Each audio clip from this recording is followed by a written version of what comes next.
لا حول ولا قوة إلا بالله العلي العظيم. أعوذ بالله من الشيطان اللعين الرجيم. بسم الله الرحمن الرحيم. الحمد لله الذي خلقنا الإنسان وشرفه على سائر الحيوان. فضلنا وكرمنا على الأمم السابقة بالتصديق والإيمان. ثم الصلاة والسلام على الرسول المسدد الأمجد المحمود أحمد أبي القاسم محمد. ثم الصلاة والسلام على ابن عمه ووزيره وخليفته وصاحب لواء أهل ابن أبي طالب، غالب على كل غالب، مطلوب كل طالب، إمام المشارق والمغارب، فاتح خیبر و خندق، قاتل مرحب انتر، والد شبیر و شبر. ثم الصلاة والسلام على فاطمة الزهراء التي قالت بعد وفاة أبيها: يا أبتا سبت الأيام مصائب، لو أنها سبت على الأيام سرنا لياليا. ثم الصلاة والسلام على ولد الحسين الشهيد المذبوح شانا بكربلاء، حينما سار وحيدا وفريدا فقال ناظرا يمينا وشمالا: هل من ناصر ينصرنا؟ هل من مغيث يغيثنا؟ ثم الصلاة والسلام على سيد السجاد الحزين الأسير الذي قال: أقاد ذليلا في دمشق أنني من الذنج عبد غاب عنه نسير. ولعنة الله على أعدائهم وقتلتهم وغاصبي حقوقهم ومنكري فضائلهم وعظمتهم أجمعين من ليلتنا هذه إلى قيام يوم الدين. أما بعد، فقد قال الله تبارك وتعالى في كتابه الكريم: بسم الله الرحمن الرحيم. كل نفس ذائقة الموت. صلوات بر محمد علی محمد.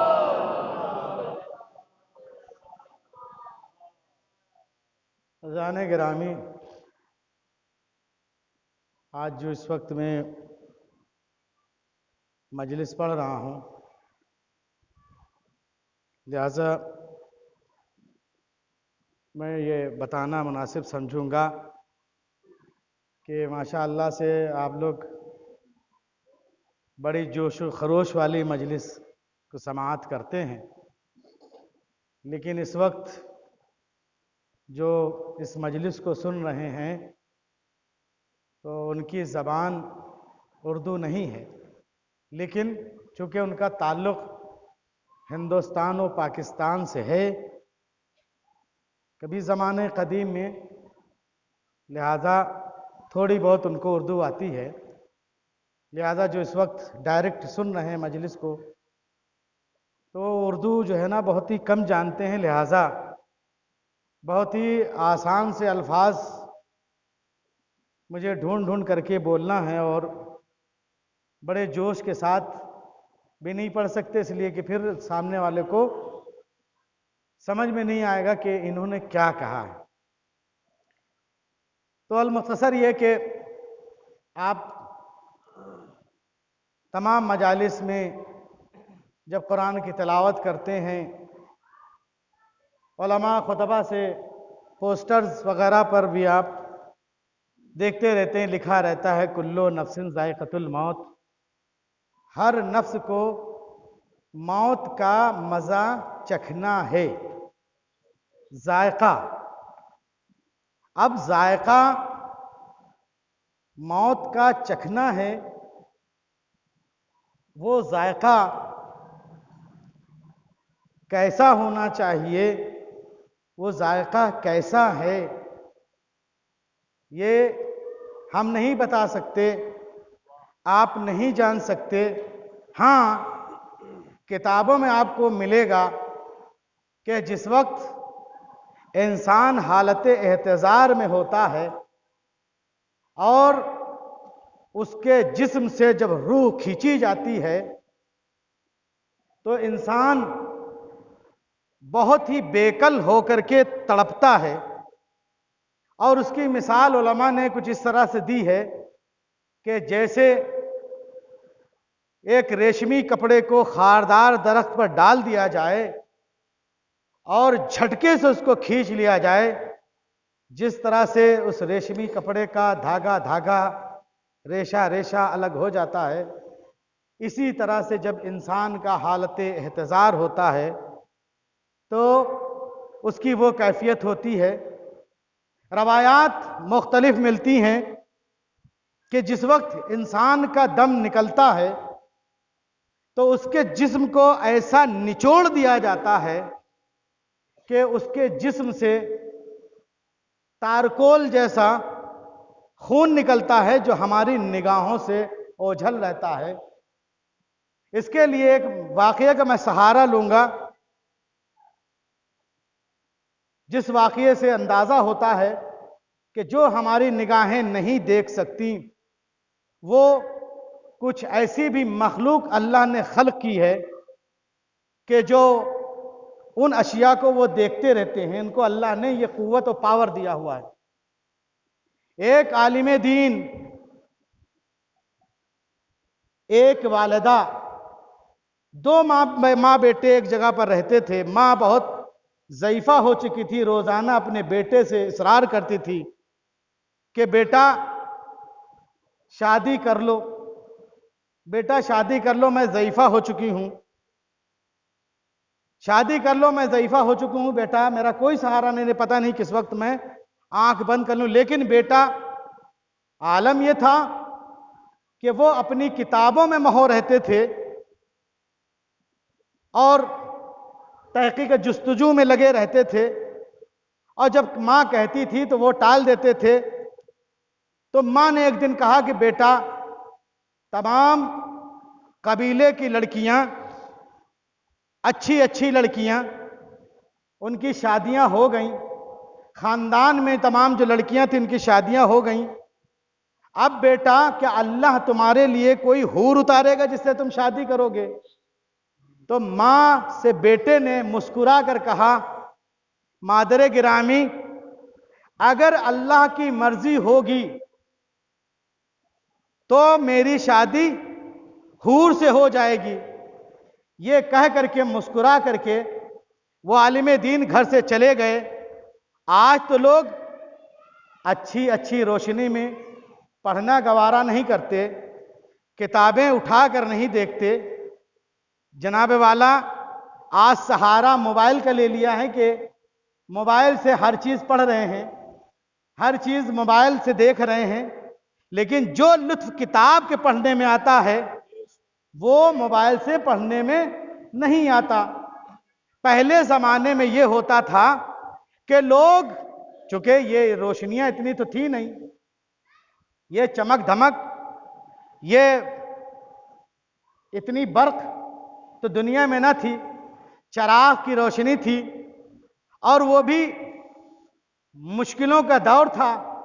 تو لوگ جب زیادہ پڑھتے تھے تو چاند کی روشنی میں نکل جاتے تھے اور وہاں کتاب لے کر کے پڑھا کرتے تھے۔ تو یہ عالم دین بھی اکثر باہر نکل جاتے تھے، اور اس دن جب ماں سے کہہ کے گئے کہ اگر اللہ کی مرضی ہوگی تو حور سے میری شادی ہوگی، اور یہ کہہ کر یہ چاند کی روشنی میں پڑھنے کے لیے نکل گئے، اور جب صحرا میں پہنچے پڑھ رہے تھے تو کیا دیکھا کہ ایک شخص گھوڑے کی لجام پکڑے ہوئے چلے آ رہا ہے، اس گھوڑے پر ایک خاتون بیٹھی ہوئی ہیں۔ ان عالم دین کے قریب آ کر کے انہوں نے کہا، جناب والا آپ ماشاء اللہ بہت محنتی ہیں، بہت تحقیق و جستجو کرنے والے ہیں، مولا آپ کو کامیاب کرے، کیا آپ کی شادی ہو گئی؟ تو انہوں نے کہا نہیں، ابھی شادی نہیں ہوئی۔ تو کہا کہ آپ اس سے شادی کریں گے جو گھوڑے پر بیٹھی ہوئی ہے؟ تو ان عالم دین نے سر جھکا لیا، کہا کہ مولانا، جب انہوں نے کہا کہ مولانا تو یہ عالم دین چوکے کہ یہ اجنبی کیسے مجھے مولانا کہہ کے پکار رہا ہے۔ آج تو مولانا بڑا سستا ہو گیا ہے، ہر نیم حکیم کو لوگ مولانا کہنے لگے ہیں، کسی نے ٹوپی لگا لی مولانا، ذرا سا کچھ کتابیں اٹھا کے پڑھنے لگے مولانا۔ جناب والا مولانا بہت بڑا لفظ ہے، معمولی لفظ نہیں ہے۔ انہوں نے جب کہا کہ مولانا تو وہ حیرت سے دیکھنے لگے کہ یہ کیسے مجھے مولانا کہہ کے پکار رہا ہے۔ کہا کہ مولانا شادی کی غرض سے اگر آپ نیت کر لیں تو شادی کی غرض سے ایک مرتبہ آپ دیکھ سکتے ہیں۔ بس جیسے ہی انہوں نے کہا فوراً ان نوجوان عالم دین نے وہ جو گھوڑے پر سوار تھی اس کی طرف دیکھا، جیسے ہی دیکھا فوراً تیار ہو گئے، کہا کہ ہاں میں شادی اس سے کروں گا۔ کہا کہ ٹھیک ہے ہم بیٹھ جاتے ہیں، تم دونوں کا عقد کیے دیتے ہیں۔ مختصر بیٹھ گئے، دونوں کا عقد ہو گیا اور یہ لے کر کے گھر چلے آئے۔ جب گھر لے کر آئے تو جناب والا خوشی کا ماحول، عالم دین کی بیوی ہے، معمولی بات نہیں ہے، مولانا کی بیوی ہے، ایک معمولی بات نہیں ہے، اور پھر خوبصورتی کے چرچے ہو گئے، تمام ہر طرف چیمہ گوئیاں ہونے لگیں کہ یہ تو بہت ہی حسین و جمیل ہے، اس جیسی تو جہان میں پائی نہیں جاتی۔ ظاہر سی بات ہے وہ بہت خوبصورت تھی، تبھی تو یہ عالم دین بھی تیار ہو گئے، جو اب تک انکار کر رہے تھے یہ بھی فوراً ہی تیار ہو گئے کہ ہاں میں کروں گا۔ باہر کے ہر طرف چرچے ہو گئے، اب لوگوں کا ہجوم چلنے لگا، لوگوں کا ہجوم چلنے لگا کہ دیکھا جائے ان کی بہو کیسی ہے۔ لوگ آنے لگے زیارت کرنے کے لیے، ملاقات کرنے کے لیے۔ اتفاق یہ ہوا کہ ماں جو تمنا لیے بیٹھی تھی، جیسے ہی یہ شادی کر کے آئے لوگوں کا آنا جانا لگا ہی تھا کہ ماں دنیا سے رخصت ہو گئی۔ اب ذرا غور سے بتائیے کہ اگر کسی گھر میں نئی بہو آ جائے اور وہاں خدا نہ خواستہ کسی کا انتقال ہو جائے، کسی کا انتقال ہو جائے تو گھر والے کیا کہیں گے؟ یہ کیسی منحوس بیوی لے کر آئے ہو، یہ کیسی منحوس بہو آئی کہ آتے ہی ساس کو کھا گئی۔ ایسا لگتا ہے کہ جیسے ہی انہوں نے موت و حیات کو معین کر رکھا ہے۔ صلوات پڑھ دیں محمد والے محمد پر۔ قرآن کہہ رہا ہے، قرآن کہہ رہا ہے کہ موت کے بارے میں تمہیں خبر نہیں ہے۔ یہ کافر کہتے ہیں کاش یہ میرے پاس بیٹھے ہوتے اور میدان جنگ میں نہ جاتے تو یہ نہ مرتے۔ اگر تم مومن ہو تو یاد رکھو کہ موت کا وقت معین ہے، تم کہیں بھی چھپ جاؤ، کہیں بھی بیٹھ جاؤ، موت تمہیں تلاش کر کے رہے گی اور موت آ کے رہے گی۔ صلوات پڑھ دیں محمد وآل محمد پر۔ اب ماں کا انتقال ہو گیا، لوگوں میں ایک عجیب کیفیت پیدا ہو گئی کہ آتے ہی اس نے تو ماں کو مار ڈالا، بھائی عجیب بہو لے کر آئے۔ اور اس کے بعد جب میت کو اٹھا کر کے لے کر چلتے ہیں، کدھر لے کر چلتے ہیں؟ نہلانے کے لیے۔ تو جیسے ہی میت کو اٹھا کے نہلانے کے لے کر چلے تو اس نے کیا کیا کہ اپنے کپڑے سمیٹے اور سمیٹنے کے بعد پانی لے کر آئے، اس کو دھلنا شروع کر دیا۔ اب تو لوگوں پر بہت ناگوار گزرا، بہت ناگوار گزرا کہ یہ کیا، ابھی آئی، آتے ہی اس نے ساس کو کھا لیا اور اس کے بعد لوگ بیٹھے ہیں میت اٹھی اور اس نے دھونا شروع کر دیا. بارگاہ لوگ جا جا کر کے مولانا سے کہہ رہے ہیں مولانا آپ کیسی بی پی لے کر آئے ہیں, یہ تو نہایت نامعقول ہے. ارے ایسا حسن لے کر کیا کریں گے جو آتے ہی آپ کی ماں کو کھا گئی. اس کے بعد لوگ بیٹھے ہوئے ہیں, اس کو ذرا سی تمیز نہیں ہے کہ اس نے گھر کی دھلائی شروع کر دی. اچھا نہلانے دھلانے کے بعد کفن پہنا کر کے جب لے کر چلے, ظاہر سی بات ہے جب گھر سے جنازہ نکلتا ہے نا تو غیروں کے بھی آنسو نکل آتے ہیں. یہ تو ایک عالم دین کی ماں تھی, ایک عالم دین کی ماں کا جنازہ گھر سے نکل رہا ہے اور ابھی گھر میں شادی ہوئی ہے اور اس گھر میں موت ہو گئی. ایسی بہو آئی کہ آتے ہی ساس کو کھا گئی. ظاہر سی بات ہے رونے والوں میں اور اضافہ ہوا. سب لوگ رو رہے ہیں لیکن سب رو رہے تھے. یہ ایسی تھی جو مسکرا رہی تھی, ہنس رہی تھی. اب تو لوگوں کا پارا ہائی ہو گیا. انہوں نے کہا کہ نہیں یہ تو بہت ہی نامعقول عورت ہے, یہ تو بہت ہی نامعقول ہے, اس کو شرم و حیا نہیں آتی کہ سب رو رہے ہیں اور یہ ہنس رہی ہے. باہر کے لوگوں نے عالم دین سے شکوہ و شکایت کی تو عالم دین نے کہا کہ بھائی میں والدہ کو دفن کر لوں, اس کے بعد آ کر ان کا فیصلہ کروں گا. انہوں نے والدہ کو دفن کیا, گھر واپس آئے. آنے کے بعد انہوں نے کہا کہ بھائی ہماری تمہاری جدائی ہم تمہیں طلاق دیتے ہیں. جیسے یہ جملہ عالم دین نے کہا بس ادھر اس نے کہا مولانا ہمارا آپ کا ساتھ بھی یہیں تک تھا, ہمارا آپ کا ساتھ بھی یہیں تک تھا. کہا کہ وہ کیسے؟ کہا کہ اس لیے ایک آپ عالم دین ہیں, آپ نے خواہش ظاہر کی تھی, اللہ نے اس خواہش کو پورا کرنے کے لیے مجھ حور کو بھیجا کہ تم سے شادی ہو جائے. صلوات پڑھ دیں محمد والے محمد پر.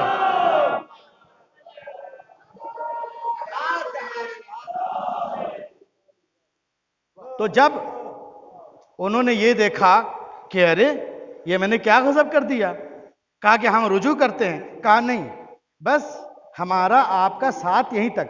تو ان عالم دین نے کہا یہ بتا دو کہ تم نے ایسی حرکتیں کیوں کی, تم نے یہ ایسی حرکتیں کیوں کی.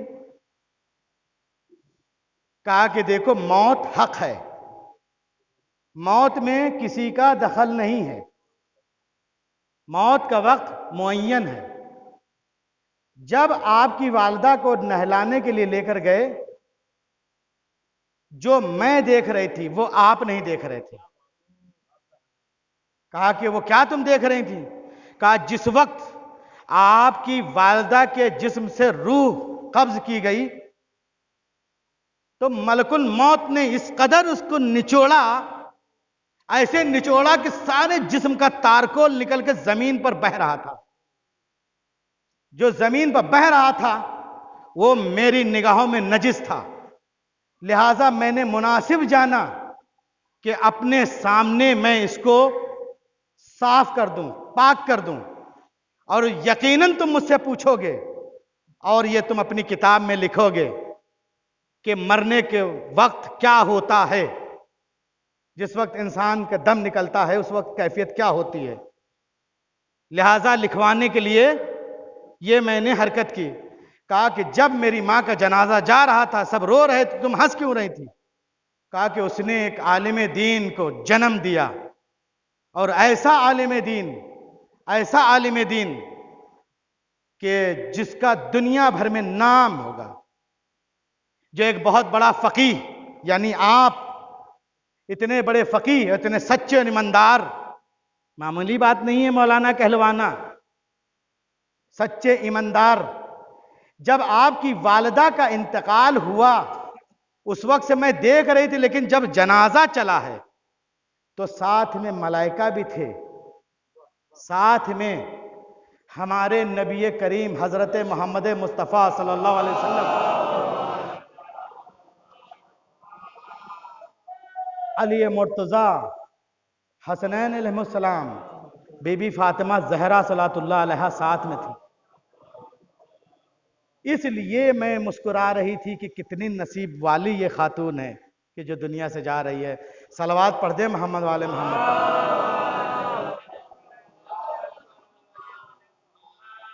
یبشرون نعمت,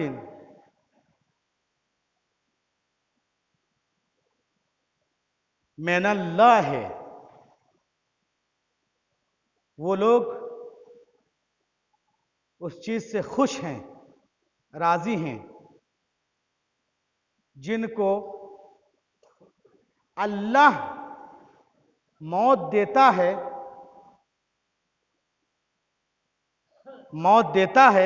اس پر وہ راضی رہتے ہیں اور اس سے وہ خوش رہتے ہیں۔ اور یہ یاد رکھیں کہ سورہ آل عمران کی 171ویں آیت کا مطالعہ کریں تو اس میں آپ کو ملے گا کہ مومنین میں سے ایسے بھی لوگ ہیں جو زخم کھاتے ہیں اور جب ان کو رسول آواز دیتا ہے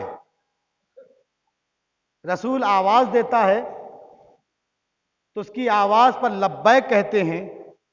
اور یہ پورا سورہ آپ اٹھا کر دیکھ ڈالیں، سورہ آل عمران آپ کو اہل بیت علیہ السلام کے فضائل سے بھرا ہوا ملے گا۔ جنگ احد سے لے کر کے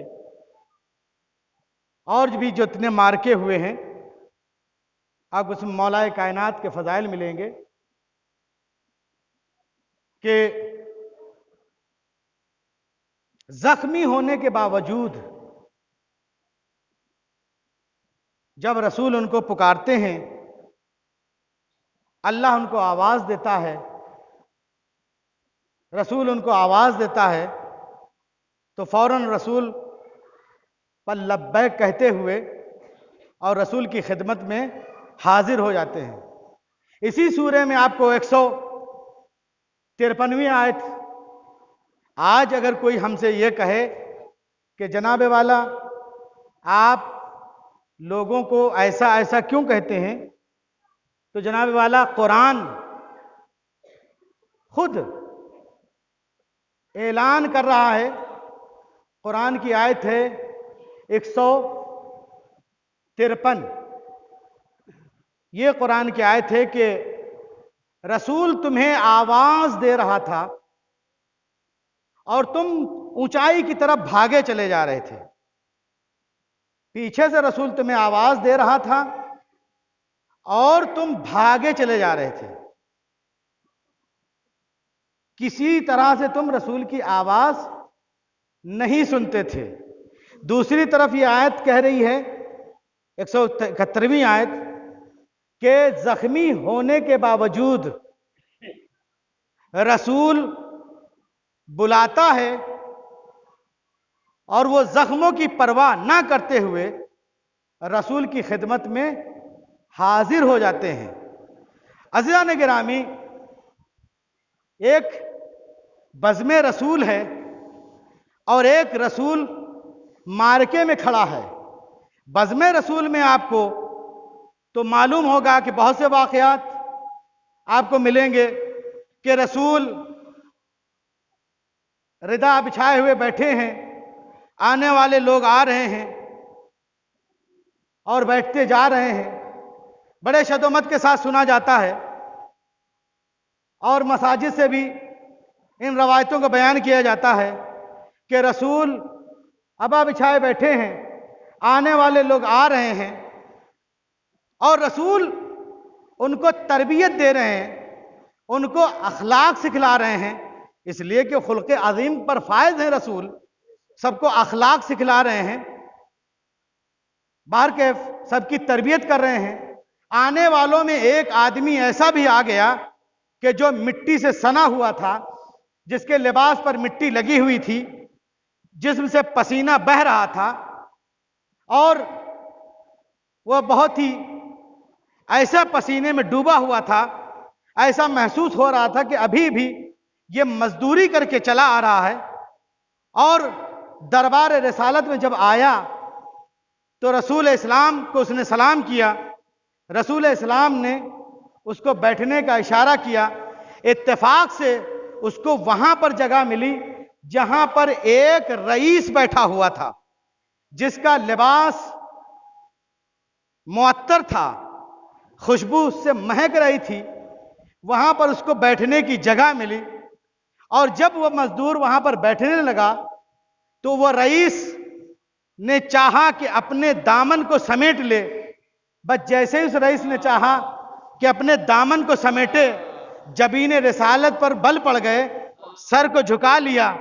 خلق عظیم پر فائز تھا نا نبی، کچھ کہہ نہیں سکتا تھا، سر کو جھکا لیا۔ لیکن وہ رئیس بھی شریف تھا، شریف النفس تھا، اس نے دیکھ لیا کہ میری حرکت سے جبین رسالت پر بل پڑ گئے ہیں، یہ مجھ سے بہت ہی برا فعل ہوا ہے، یہ میں نے بہت ہی برا کیا ہے۔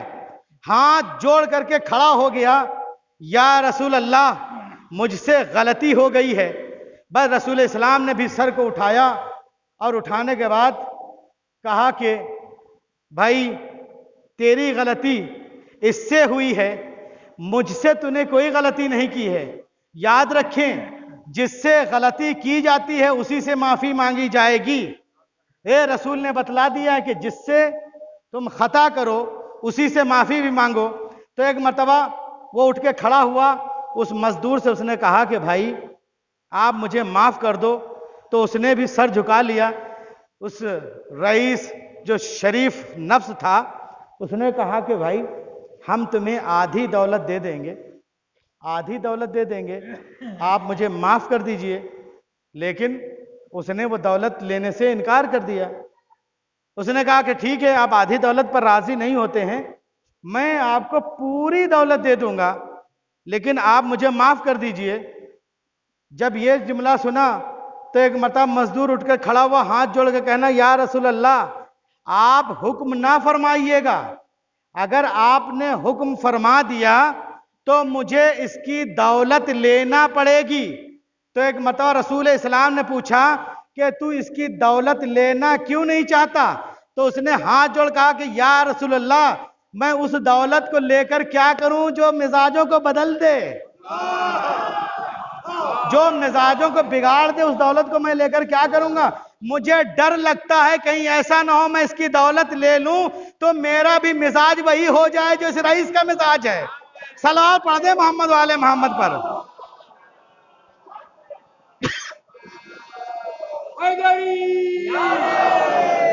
آپ دیکھیں تو خلق عظیم پر فائز رسول، اور عالم یہ ہے کہ چلا جا رہا ہے۔ آپ دیکھیں کہ وہ نبی جس کے پاس پاور ہے، جس کے پاس لڑنے والے جنگجو لوگ ہیں، جس کے پاس بہادر ہیں، ایک سے ایک بہادر ہیں، جناب والا وہ چاہے زبانی سے کیوں نہ ہو، وہ چاہے زبانی سے کیوں نہ ہو، لیکن کچھ تو تھے ایسے نا جو خامہ خواہی کی دوڑ لگاتے تھے، باہر کیف بزم رسول میں تھے تو ایسے۔ لیکن عالم یہ ہے کہ کوڑا پھینکا جا رہا ہے، لوگ یہ کہہ رہے ہیں یا رسول اللہ راستہ بدل دیجئے۔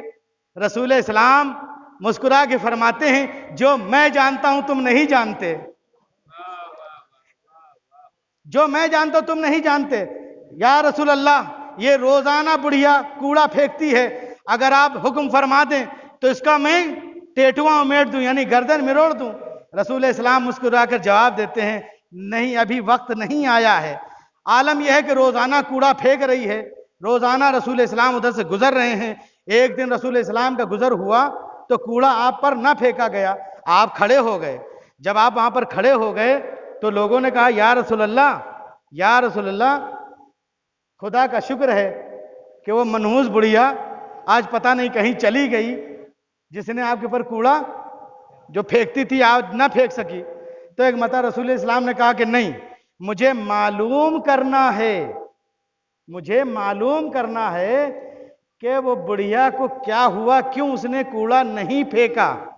آپ دیکھیے یہ رسول نے ہمیں درس دیا ہے عزیزان گرامی کہ ایک کوڑا پھینک رہی ہے، دن بھر کی جو گندگی گھر کی ہے رسول اسلام کے اوپر پھینک رہی ہے، معمولی بات نہیں ہے۔ جو تمام انبیاء کا سردار ہے اس کے اوپر کوڑا پھینک رہی ہے عزیزان گرامی، اور رسول کچھ نہیں کہتے۔ اور جب معلوم یہ ہوتا کہ آج کوڑا نہیں پھینکا گیا، آپ پر جب کوڑا نہیں گرا تو آپ یہ معلوم کرنے کے لیے کھڑے ہو جاتے ہیں کہ اس کو کیا ہوا۔ لیکن ہم نے درس کیا لیا ہے اسلام سے کہ آج اگر ذرا سی بات ہو جاتی ہے جناب والا خاندان چھوٹ جاتے ہیں، خاندان چھوٹ جاتے ہیں۔ ذرا سی بات اگر مزاج کے خلاف کہہ دی تو جناب والا باندھ لی گانٹھ میں، موقع آنے دو میں تمہیں بتاؤں گا۔ اور جب موقع ملا تب وہ اپنی حرکتیں کرتے رہے۔ جناب والا کیا اسلام نے ہمیں یہی درس دیا ہے؟ اسلام نے، ہمارے نبی کریم نے یہی درس دیا ہے کہ ہم لوگوں سے بدلہ و انتقام لیں؟ جناب والا یہ ہماری حرکت نہیں ہونا چاہیے۔ ہم مسلمان ہیں۔ ارے یہ واقعات آپ پڑھیں، آپ دیکھیں محمود غزنوی، یہ تاریخ میں آپ پڑھ کے دیکھیں نا۔ محمود غزنوی نے ایک مرتبہ فرمائش کر دی اپنے دربار میں کہ میں جناب خضر کی زیارت کرنا چاہتا ہوں، کوئی ہے کہ جناب خضر سے میری ملاقات کروا دے؟ سب پورا مجمع خاموش، کسی کے پاس جواب نہ تھا۔ ایک وہاں پر مزدور بیٹھا ہوا تھا، مٹی میں سنا ہوا، وہ کھڑا ہو گیا اور اس نے کہا کہ سرکار میں خضر سے آپ کی ملاقات کروا سکتا ہوں، لیکن میں کیا کروں، میں تو بہت ہی غریب مزدور انسان ہوں۔ جب میں دن بھر کماتا ہوں تو شام کو بچوں کے لیے کچھ کھانے پینے کا سامان مہیا کرتا ہوں۔ تو کہا کہ یہ بتا دے کہ تیرا خرچہ کتنا اور کتنے دن میں تو میری ملاقات کروا سکتا ہے؟ تو ایک مرتبہ اس نے کہا کہ سرکار 6 مہینے لگیں گے، مجھے چلہ کھینچنا پڑے گا، 6 مہینے میں چلہ پورا ہوگا اور اس کے بعد جناب خضر سے ملاقات کروا دوں گا۔ 6 مہینے ہو گئے، سارا جو بادشاہ نے دیا تھا وہ سارا کھا پی کے برابر کر دیا۔ اب بلوایا گیا کہ کیا ہوا، خضر سے ملاقات تم نے نہیں کروائی؟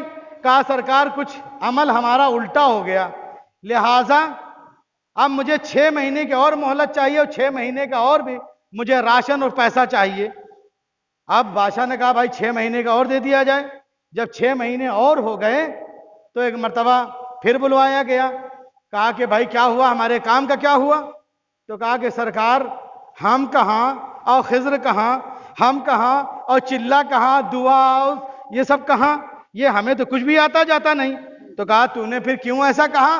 کہا سرکار ہمارے بچے تو بھوک سے مر رہے تھے، میں نے سوچا یہ موقع غنیمت ہے، موقع مناسب ہے، کچھ نہ کچھ بادشاہ سے حاصل کر لیا جائے، لہٰذا ہم نے اس طرح سے حرکت کی۔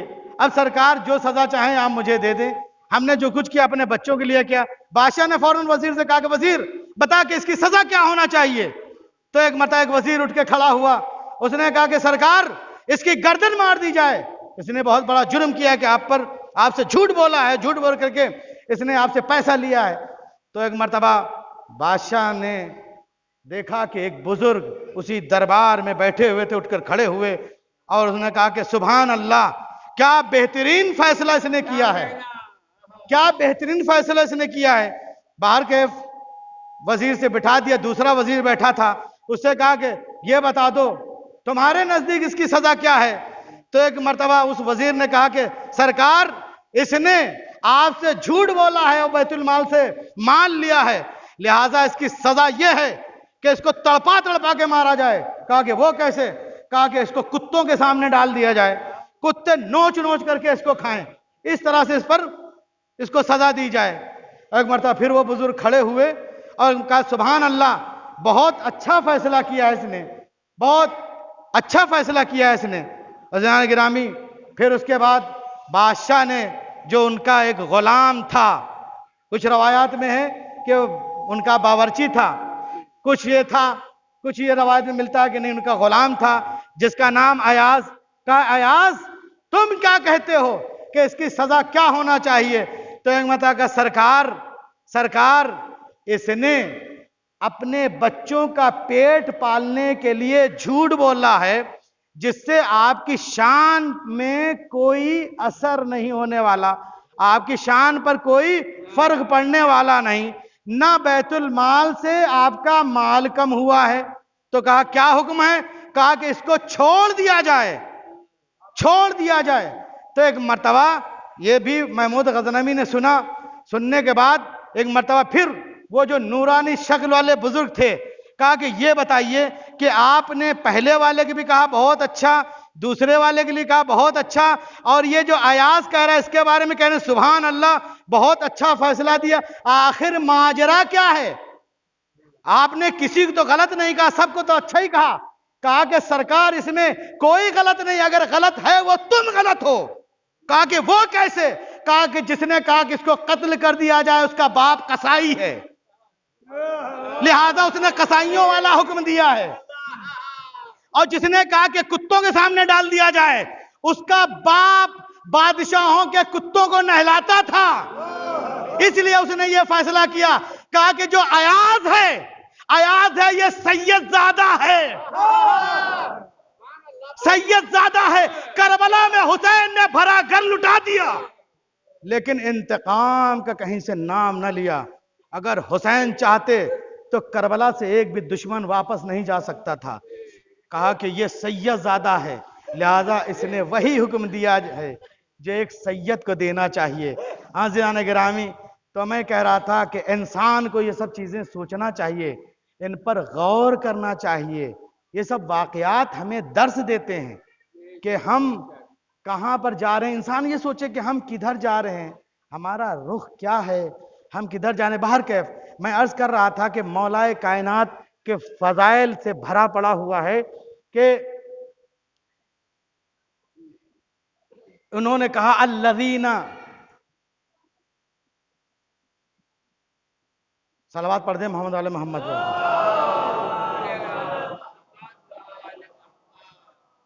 انہوں نے کہا کہ یہ لوگ ڈرا رہے تھے،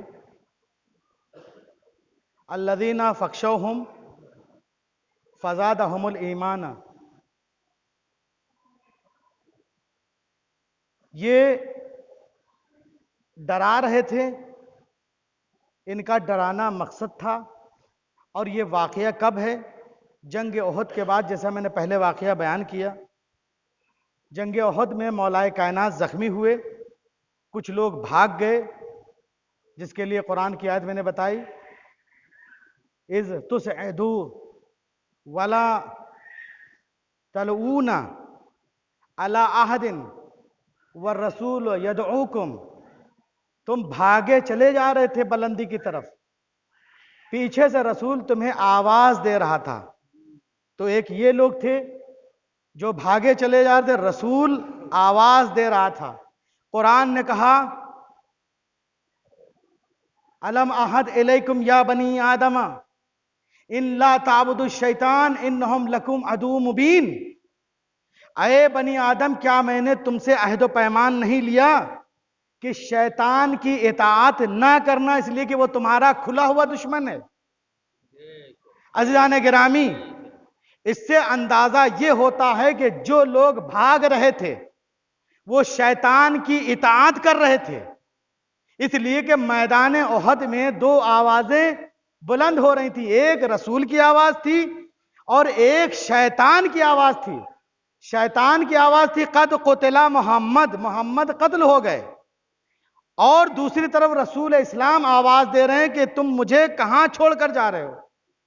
لیکن وہاں پر رسول کی آواز سوائے چند لوگوں کے کسی نے نہیں سنی، سب نے فرار اختیار کی، اور ایسے لوگ بھاگے ہیں، ایسے بدحواس ہو کر، قرآن کہہ رہا ہے کہ ایسے بدحواس ہو کر بھاگ رہے تھے، اور رسول تمہیں پیچھے سے پکار رہا تھا، آواز دے رہا تھا، تم ایک بھی سننے کے لیے تیار نہیں تھے۔ انما یدعو لحزبہ لیکونوا من اصحاب الشعیر، یاد رکھو کہ شیطان تو بلاتا ہی جہنم کی طرف ہے، شیطان تو دعوت ہی جہنم کی طرف دیتا ہے، لہذا شیطان کی اطاعت نہ کرنا، شیطان کی اطاعت نہ کرنا۔ تو یہاں پر شیطان تھا جو ابو سفیان کی طرف سے آیا تھا اور وہ ڈرا رہا تھا، لیکن اس کے جو کمانڈر تھے وہ علی ابن ابی طالب تھے، اس لشکر کے کمانڈر علی ابن ابی طالب تھے۔ جنگ احد میں رسول اسلام نے ان کے زخموں پر لعاب دہن لگایا، اور اس کے بعد جب یہ ہوا کہ تمام لوگ جمع ہو گئے ہیں آپ کو مٹانے کے لیے تو مولا کائنات کے ساتھ لشکر دے کر آپ نے بھیجا، اور جب وہاں پر جنگ نہ ہوئی، اور جنگ کیسے ہوتی، اس لیے کہ لوگوں کو پتہ چل گیا کہ علی ابن ابی طالب اس لشکر کے ساتھ آ رہے ہیں۔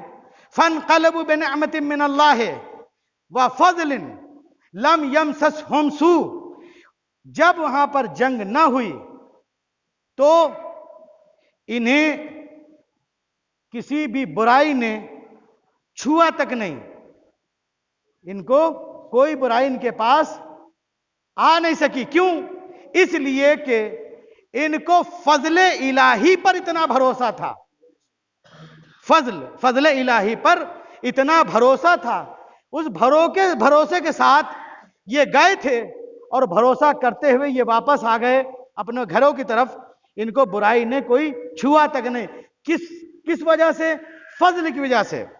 جانتے ہیں ایک فضل ہے اور ایک ہے ابو الفضل۔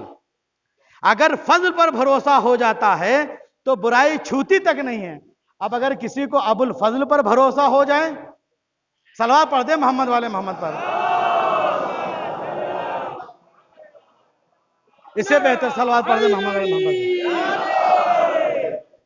تو اب اگر کسی کو ابو الفضل پر بھروسہ ہو جائے تو اس کو برائی کیسے چھو سکتی ہے؟ عزیزان گرامی، ابو الفضل یہ تو آپ کی کنیت ہے، لقب کیا ہے؟ قمر بنی ہاشم۔ قمر بنی ہاشم، بس میں نے آپ کی زحمت کو تمام کیا۔ قمر بنی ہاشم آپ کا لقب ہے، اور قمر بننا معمولی بات نہیں ہے، قمر ہونا معمولی بات نہیں۔ قمر ہوتا چاند، کسی گاؤں کا، کسی قریے کا، کسی شہر کا چاند ہونا آسان ہے، لیکن بنی ہاشم کا چاند ہونا بہت مشکل ہے، جہاں سارے کے سارے قمر ہیں بھائی، سارے کے سارے چاند ہیں۔ دیکھیے جناب عبد مناف قمر مکہ جو بنو ہاشم کے جد تھے، اور جناب ہاشم قمر ام القرا، جناب عبداللہ قمر البطحا، خود امام حسن کتنے حسین و جمیل تھے، امام حسین کتنے حسین و جمیل تھے، مولائے کائنات خود کتنے حسین و جمیل تھے، خود رسول اسلام کتنے حسین و جمیل تھے۔ تو ایک واقعے سے آپ کو پتہ چلے گا کہ جناب یوسف علیہ السلام گھوڑے پر سوار چلے جاتے، راستے میں کیا دیکھا کہ ایک بوڑھی عورت عصا کے سہارے پہ بیٹھی ہوئی ہے، تو ایک مرتبہ اپنے غلام سے کہا کہ اس کو کچھ دے دیا جائے۔ مختلف روایتیں ہیں یہاں پر، تو جیسے ہی اس بوڑھی نے آواز سنی تو ایک مرتبہ کہا کہ الحمدللہ الذی اعز العبید لطاعتہم وذل الملوک بمعصیتہم، تمام تعریفیں اس اللہ کے لیے ہیں کہ جس نے اطاعت کی وجہ سے غلاموں کو بادشاہ بنا دیا، اور نافرمانی کی وجہ سے بادشاہوں کو غلام بنا دیا۔ تو جیسے جناب یوسف نے سنا، کہا کہ ارے زلیخا یہ تم ہو؟ کہا کہ ہاں یوسف میں ہوں۔ کہا کہ تمہاری حالت کو کیا ہو گیا ہے؟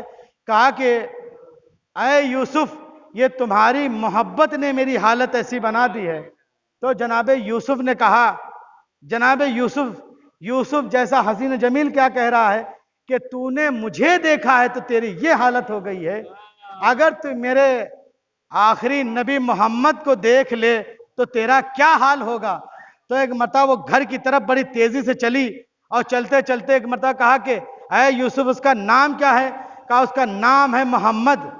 کہا کہ اے یوسف جس نے تمہیں خلق کیا ہے، مجھے خلق کیا ہے، اس کی قسم جیسے ہی تم نے اس کا نام لیا ہے اس کی محبت ہمارے دل میں آ گئی ہے۔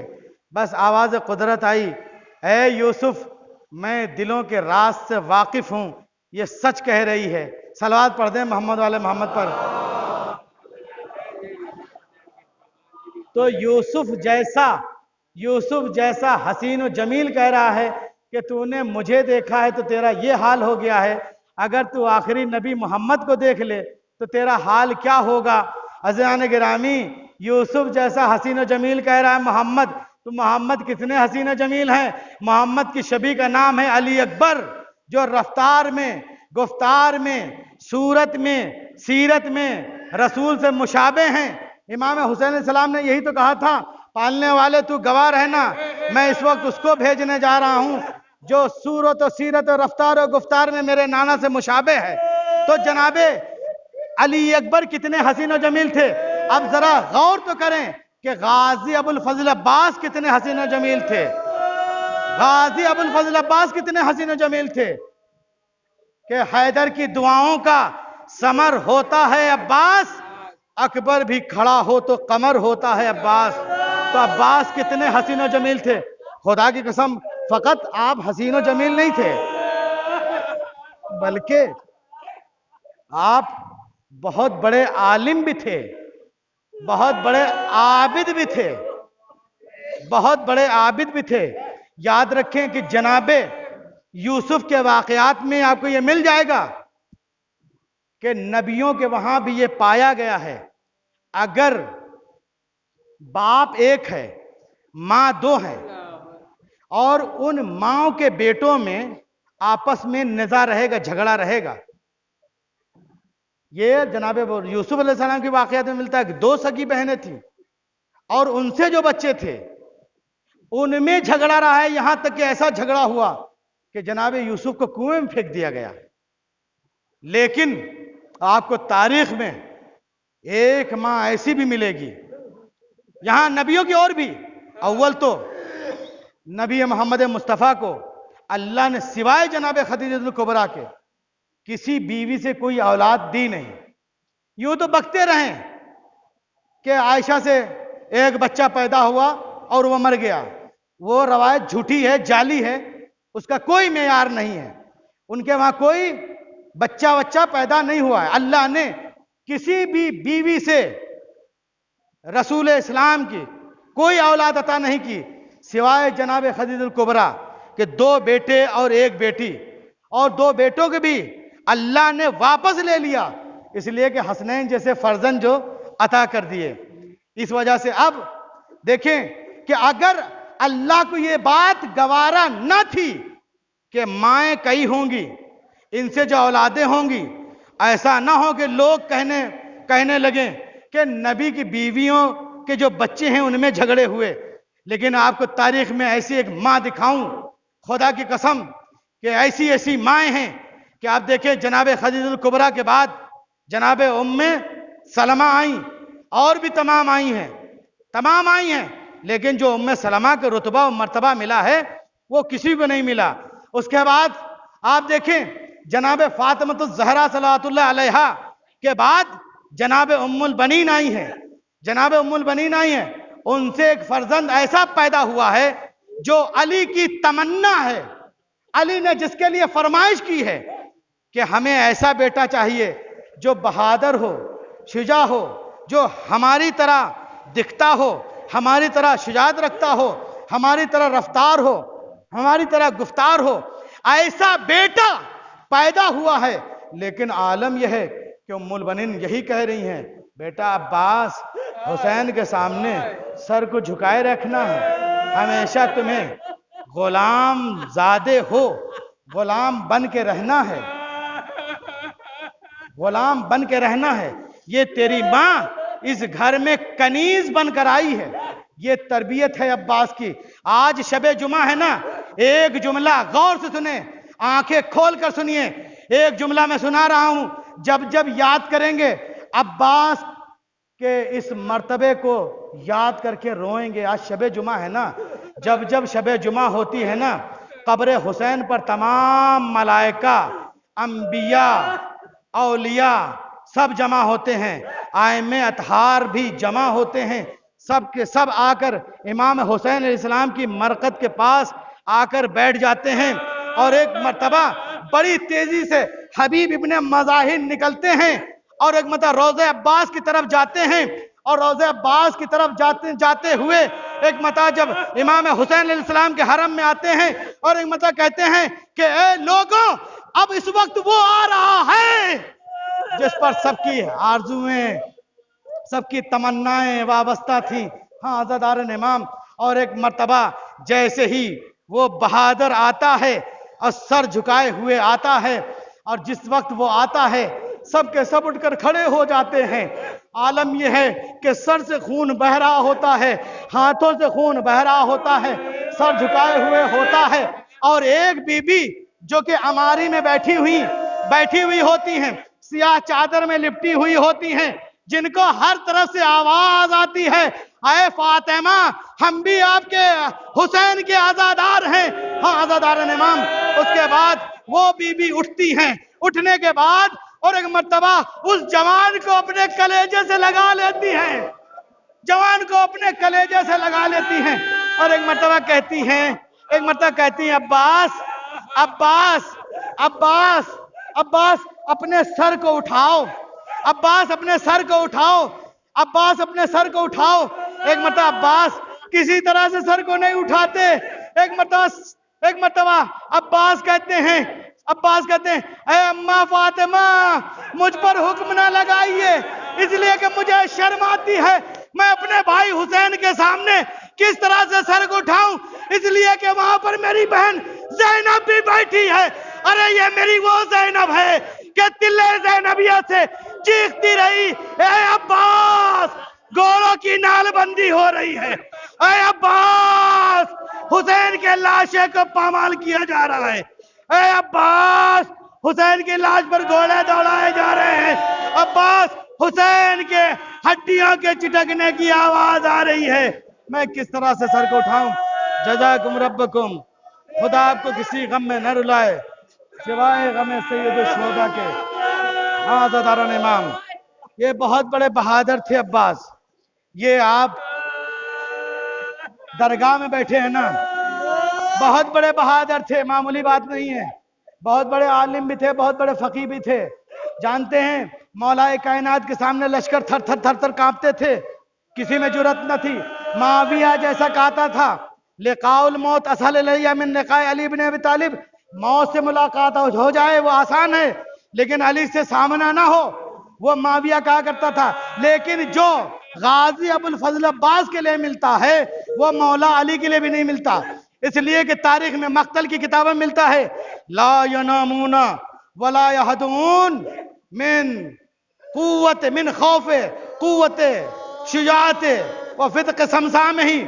عباس علمدار کی شجاعت اور عباس علمدار کی حیبت کو دیکھ کر کے دشمن نہ سوتا تھا نہ سونے کی نیت کرتا تھا، پلک جھپکاتے ہوئے بھی ڈرتے تھے۔ یہ عالم تھا عباس علمدار کا۔